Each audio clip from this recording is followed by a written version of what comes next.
All I'm offering is the truth, nothing more.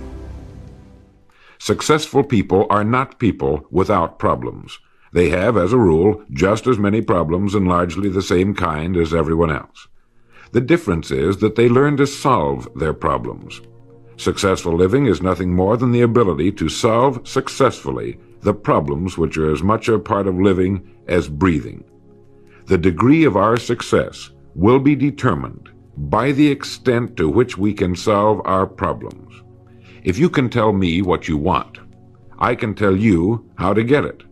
The problem with the great majority of individuals is not with their ability to achieve their goals in life, but rather with the failure to understand two factors vital to successful living. The first is to make the decision as to what it is we want enough to give it most of our attention until it's been achieved, and to clearly define it. And the second is to fully understand that we have the ability to achieve this goal, or we wouldn't want it in the first place. The next vital rule to successful living is to understand that our success is won or lost by our ability to serve others. We are interdependent, and it's just as impossible to succeed without serving others as it would be to live in our modern world without others serving us. Our rewards in life will and must always be in exact proportion to our service. It is the misunderstanding of this single law which, in my mind, is responsible for fully 90% of the frustration and discontent we see around us. Now, a lot of people don't like this law, if they're even aware of it, but not liking a law does nothing to change it.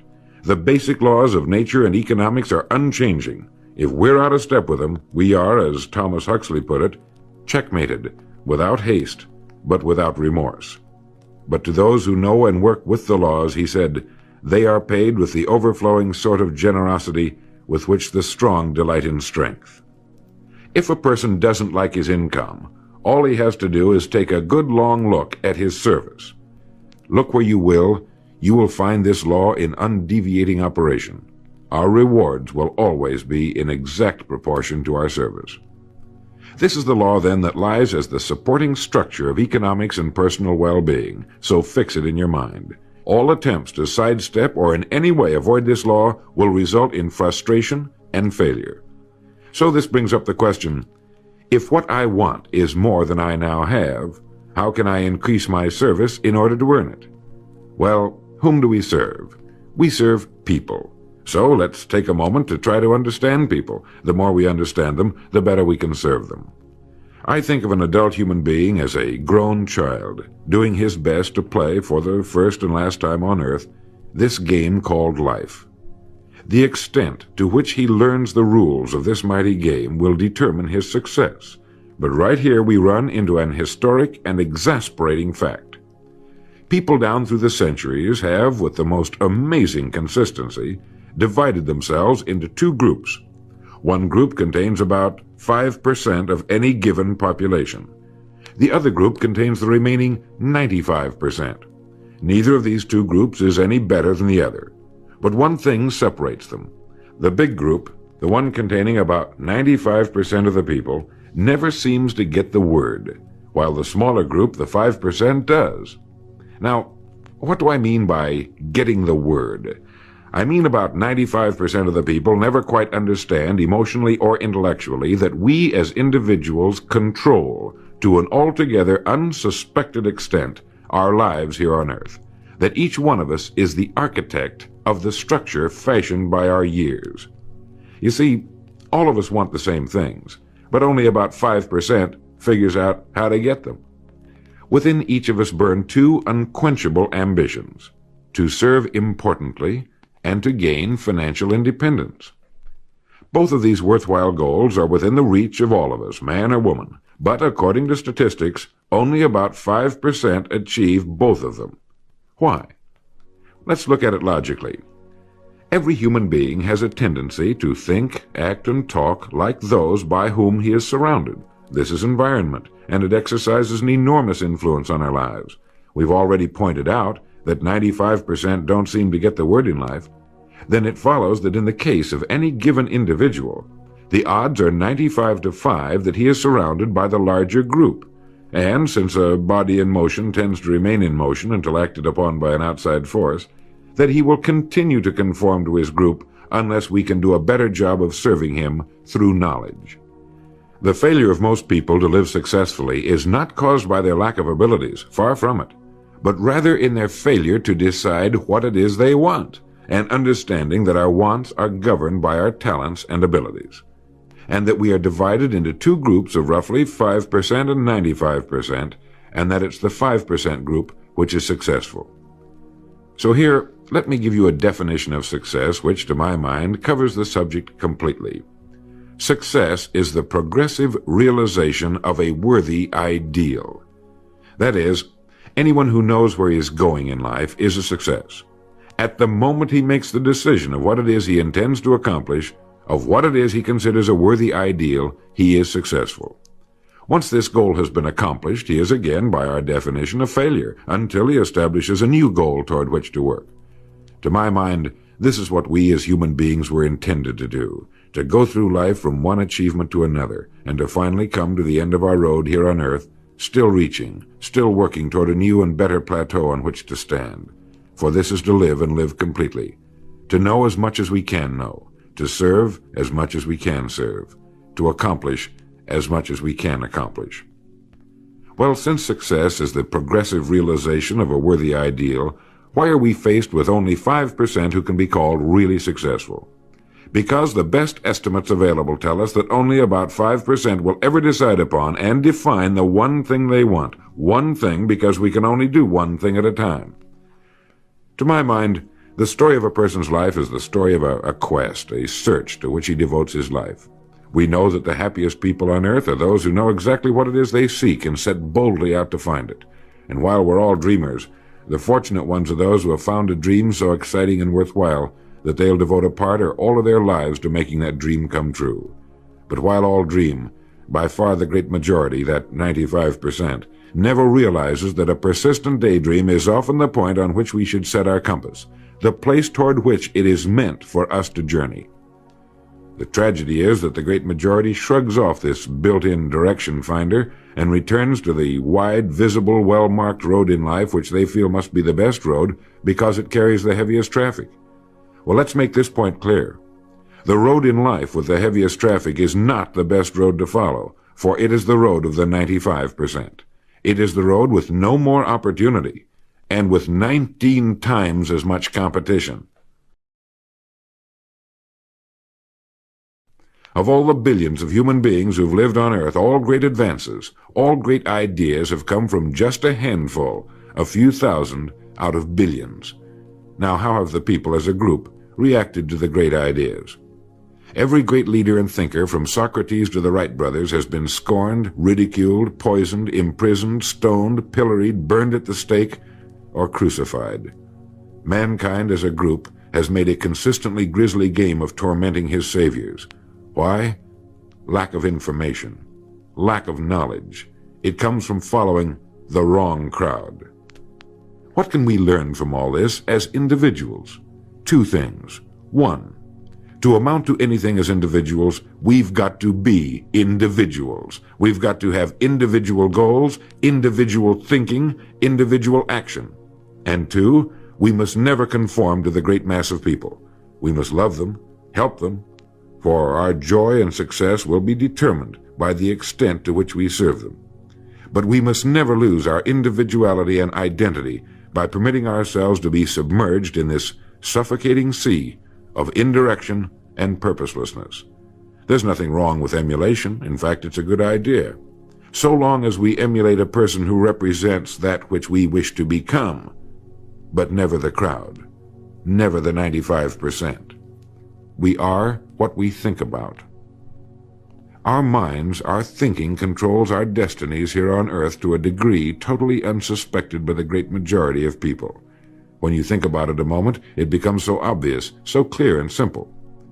Well then, if we become what we think about, and if we can control our minds, we can pretty well tell our own future.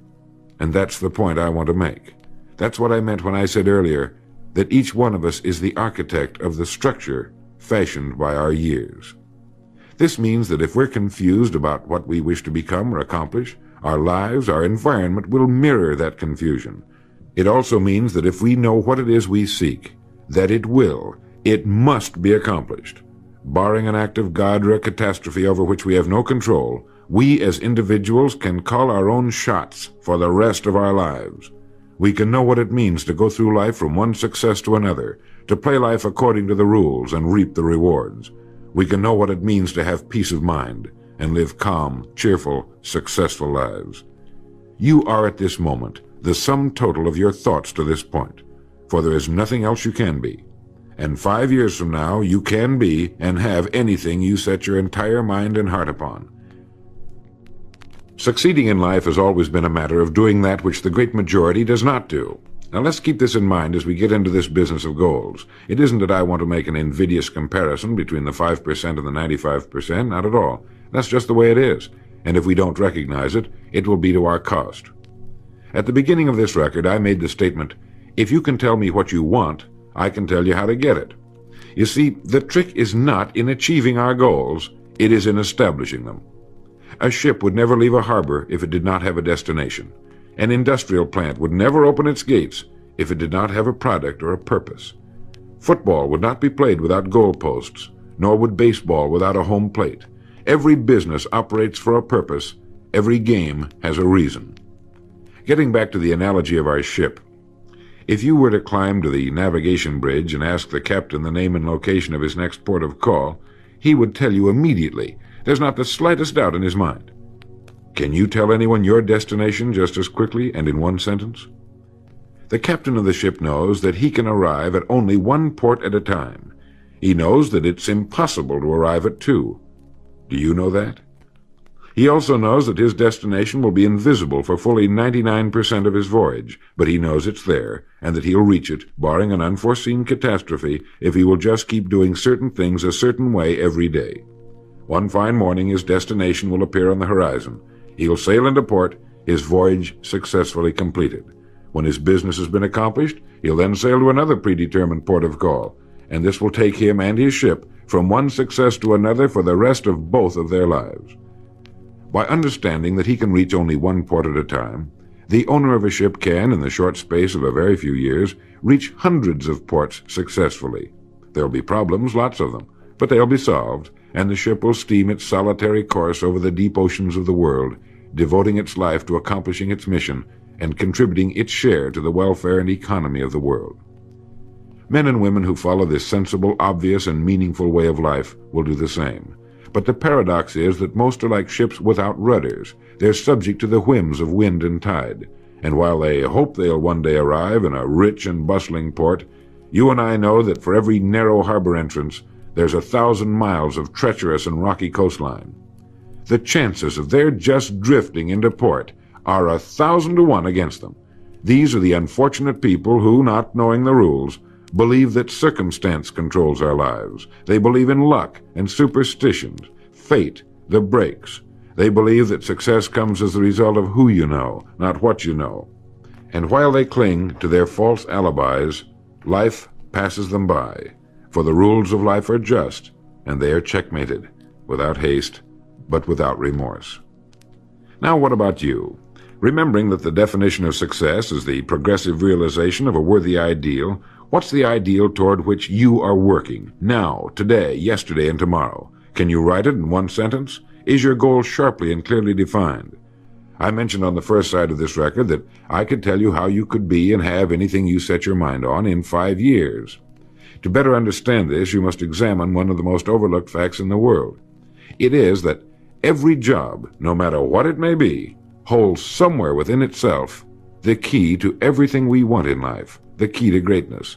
But we must look for it, and we must think. Decide to become a professional at your business. You see, we can either compete or create. If we compete with all the other people in our line of work, we must be willing to accept the same rewards. If that's what we want, fine. But if we want to become professionals at what we do, then we must create. And when we begin to do this, there's no limit to that which we can achieve. We hear a lot these days about a word called security. Everyone wants security, but not 1 in 10 can tell you what it is. Most people will tell you that security rests with a job. This is impossible. There is no such thing as a job that represents security. Anyone with a job can lose it for any one of 1,000 reasons at any time. There is only one place on earth you can find security, and if it isn't there, it isn't anywhere. It's inside of a person, never outside.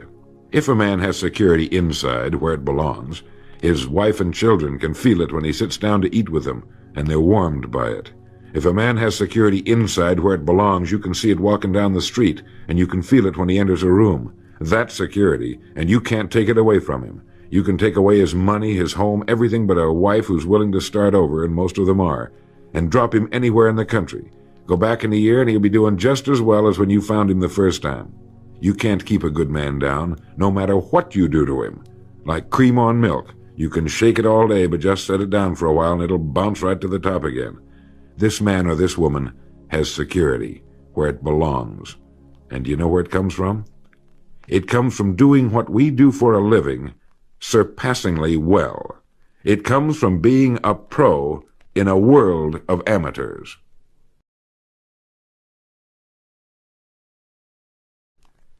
Becoming a pro isn't difficult. It comes from knowing what to do with time. It comes from knowledge, planning, and working. First, knowledge. This means learning everything we can about what we sell, learning everything we can about people, since that's who we sell, and learning everything we can about selling, since that's our profession. What we sell, who we sell, and how to sell. Those 3 subjects would fill a large library, but we can take things one at a time, and by devoting an hour a day to study, we can become outstanding professionals in 5 years or less. And it's the professionals in this business who can write their own tickets, good times or bad. They can live where they choose, and being professionals, work when they choose. Second, planning. This means writing down the specific goal we're now working toward. It means writing in detail about the first port of call we want to reach, realizing that we can only reach one at a time. It means selecting the income we feel will represent financial independence to us. Once this has been selected, we know exactly what we must do in order to reach it. As soon as our first goal has been reached, we can set a new one. The person who does this is the person people call lucky. Good things just seem to happen to him. The so-called breaks start coming his way. But it's a result of planning and working positively that attracts the good things to us. I can't emphasize too much the importance of describing your goal in detail. If it's a beautiful new home, get the actual plans, or at least an elevation drawing of the home, and carry it with you so that you can look at it regularly. If it's a certain amount of money, write down the specific amount for the coming year to the penny, and then work your plan. Whatever your goal may be, write it down in detail. Then you're like the ship. You're on course, and you reach more successful ports in a few years than most men do in a lifetime. And third, working. Working more than the average, if we're going to achieve more than average results, is necessary, of course. But with proper planning and with knowledge, it seems easy.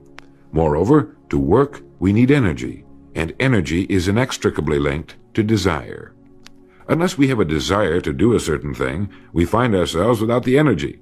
But you will never find desire without energy. Once our goal has been crystallized in our minds and we realize that we become what we think about, our doubts vanish as to whether or not we can achieve our desired ends, and with the picture of our dream in our mind, we have abundant energy. Compared with what we ought to be, we're only half awake. Our fires are damped, our drafts are checked. We're making use of only a small part of our possible mental and physical resources. Stating the thing broadly, the human individual thus lives usually far within his limits. He possesses powers of various sorts which he habitually fails to use. He energizes below his maximum, and he behaves below his optimum. And then he wrote, "Excitements, ideas, and efforts, in a word, are what carry us over the dam." He goes on in this excellent essay to point out that we have deep reservoirs of abundant energy that we habitually fail to use, and that by pushing past the first false feeling of fatigue, we will find an exhilarating second wind that will take us to our goals. This is why in studying the lives of the world's great men and women, we find they seem to be indefatigable. Work meant nothing to them, because what they were doing, where they were going, filled their entire worlds. Frequently, people find it difficult to establish a goal toward which to work. Realizing that we cannot be successful without a goal, here's a good way to solve the problem. Get off by yourself and where you can think without being disturbed. Then write on a sheet of paper a complete description of the person you would like to be and the things, in being this person, you would have. Once this has been done, start acting the part of the person you wish to become. Carry as often as you can a clear mental image of the person you want to be and begin to be that person. Soon this will become so knit with habit it will lead you without fail to the goal you seek. You see, when you begin to do this, you're using your greatest power, your mind, and you will become what you think about. The only thing about a man that is a man is his mind. Everything else you can find in a pig or a horse. Think about that line until you know what it means. The only thing that sets us apart as human beings is our divine minds. Everything that means anything to us, our love of our families, our faith, our dreams, our talents and abilities, our religion, everything we know, is connected to us solely through our minds. Our minds represent our hope and our future. Yet, as a rule, it is the last place the average person will turn to for help. Your mind contains riches beyond belief, but you must prospect this rich and largely unexplored continent. And the only way it can be prospected is by systematic study and systematic thinking. Your mind is like a muscle. It will develop only to the extent that you use it, no more. By devoting an hour a day to study, you're building your mind into a powerful and creative servant. If you only do this 5 days a week, it comes to 260 hours a year. That's 1,300 hours in 5 years, or the equivalent of 162 8-hour days devoted to study and research. Believe me, if you'll do this, in 5 years you'll be one of the most accomplished professionals in your field, and you'll have the world on a string. You will virtually be able to write your own ticket. The average man works 8 hours a day, about 50 weeks a year, for 40 years. That's time enough to become great at anything. The time will pass anyway. We might as well reap the rewards.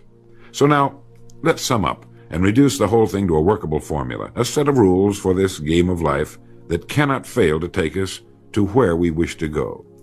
The first and most important thing to remember is the rule that controls our life. We become literally what we think about. This means that we must establish a worthwhile goal toward which to work, a goal that will occupy our minds most of the time. This goal should be written out or illustrated. We should look at it and restate our purpose every morning, every night, and as many times during the day as we can. We must fully understand, emotionally as well as intellectually, that whatever it is we set our heart upon will become real in our lives. We must also remember the law that lies as the basic foundation for all economics and personal well-being as well. Our rewards will be in exact proportion to our service, and if we want to get into the top 5% of the people, we must often cut ourselves away from the effects of our environment and become individuals with individual goals, individual thinking, individual actions. We must realize that our daily work contains more opportunities than we could develop in a lifetime, and that our job contains within itself the key to greatness, the road to everything we could possibly want in life for ourselves and our families. We must realize, too, that security can be found in one place only, inside of us. If it isn't there, it isn't anywhere. And the only road to security lies in doing what we do for a living surpassingly well. And lastly, that we must become professionals at what we do, and that becoming a pro involves knowledge, planning, and working. Knowledge of what we sell, who we sell, and selling. Planning by establishing the goal, which automatically establishes our work pattern. The great salesman is like the great golfer. It looks easy the way he does it, because it is easy the way he does it. But it took time, dedication, and work in its accomplishment. Is it worth it? You bet it is. P.G. Hamilton once wrote, "Let's be different. A strong life is like that of a ship of war, which has its own place in the fleet and can share in its strength and discipline, but can also go forth alone to the solitude of the infinite sea. We ought to belong to society, to have our place in it, and yet be capable of a complete individual existence outside of it. And remember the strangest secret, will you? You are now, and you will become, what you think about."